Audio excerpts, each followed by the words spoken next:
I know it's been a while. For those who have been waiting, thank you. Today's video is simply takoyaki. You know, the Japanese street food, the octopus balls. Oh ho ho. Oh ho. But yeah, we're gonna be doing that. I'm making a reasonably traditional recipe. Not everything's from scratch, like I'm making the sauce, okay? That's a pain in the ass. But anyway, you're gonna need flour, some eggs, tenkatsu, which is tempura scraps, spring onion, cabbage, some dashi powder, red pickled ginger, most important, octopus. I used about 2 tentacles of octopus. It was roughly $20 Australian. It'll feed around 3 people.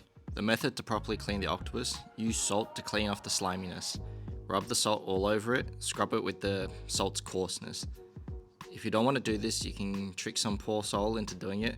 For such as my girlfriend, if there is a beak in the octopus you buy, that little black thing that you see, take it out because it's not very nice to eat. Following after cleaning, you want to bash it with a rolling pin or something that's heavy, but do it until it's tender. Not too hard, or else you're gonna sort of mush the meat out of the outer skin. Here's how you boil octopus so it's reasonably tender. A way I know how to cook it is 1-to-1 sparkling water to water and some salt. But this is the Japanese way. And you boil it in that for 8 minutes, give or take. And the reason you use sparkling water is because the acidity that is in it helps tenderize the outside of the octopus at least. Now I thought adding vinegar instead of 1-to-1 sparkling water, because I didn't have any, do the trick. It doesn't really do the trick. It kind of still turns out gummy. So stick with 1-to-1 sparkling water. Now when it comes to boiling, see what I'm doing here is you sort of dip the tentacles in from the tips bit by bit, so it slowly curls up into a more nice controlled geometry. And then once you've put the main chunk of it in, then you can start doing the timer. And as you can see, it goes nice and purpley red, but also violates the color of the water. Now you want to portion the octopus. The thing is, it came out a bit chewy, as I said, the outside, because I didn't use the proper way. And my best attempt was to make it less chewy, do some scoring into the outside membrane. When it comes to portioning, you don't want it too big. You'd be surprised that like the other ingredients take up the space of the ball shape. But then again, you don't want to be too stingy. You're making this at home, make it nice, you know, you don't want the same one that you buy frozen from the freezer or whatever. Next up, cutting up the vegetables and fillings. Pretty easy enough.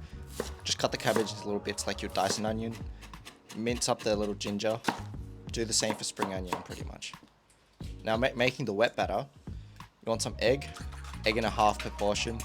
I beat the dashi into the egg first. I figured it'd be easier to mix that way. For the record, dashi powder is, well, just powderized bonito stock with kombu and sometimes shiitake mushroom. Now the batter's quite watery. Oh yeah, and also add salt to your wet batter. Just a nice pinch, not too much. And maybe I mixed it in the wrong water, which is why I sieved it. And as you go along, just keep adding water. I'll show you how the texture is supposed to be at the end. See, it's very runny. It's a little bit runnier than crepe batter. Now here's sort of the pain in the ass part. You need one of these pans. It has the little holes in it. Whilst this is non-stick, it is old and it's gone through a little bit of abuse. You want it nice and hot. You want a bit more oil than you think. You want to pull it, fill the batter about 2/3 of the way up, maybe like 3/4 even. Next, sprinkle in cabbage evenly in each one. More cabbage than spring onion. Do the same with spring onion as well. And the red ginger, the tenkatsu, the tempura scraps. Once you've done that, it's nice and colorful. Put a piece of octopus in each one. Once you've filled that up with the little fillings, I want you to pour a small layer to fill up the other 1/4 to 1/3 with more batter. If your pan was nice and hot, the first one that you started pouring in should be reasonably cooked enough that you can rotate it so it becomes a ball. There's a trick to this. Bear with my vocal explanation. I personally find it useful with 2 thin skewers, perhaps thin chopsticks, scraping the outside rim so that it doesn't touch anything around it. If it's cooked properly and it's got a bit of color at the bottom and you had enough oil, push down so it makes it round, and the other chopstick on the other side of the circle so that you can push it forward. If it doesn't turn out quite right, just leave it for a bit. Once it crisps up a bit more, you can flip it again. And if it still stays a bit mushy, like, look, the heat distribution is not great on this. So just keep rotating it. Eventually, like, its own weight and the shape of the pan will like force or any loose ingredients to, you know, cook to it, stick to it. So once a reasonably messy pan now looks a lot cleaner. Looks nice and pretty.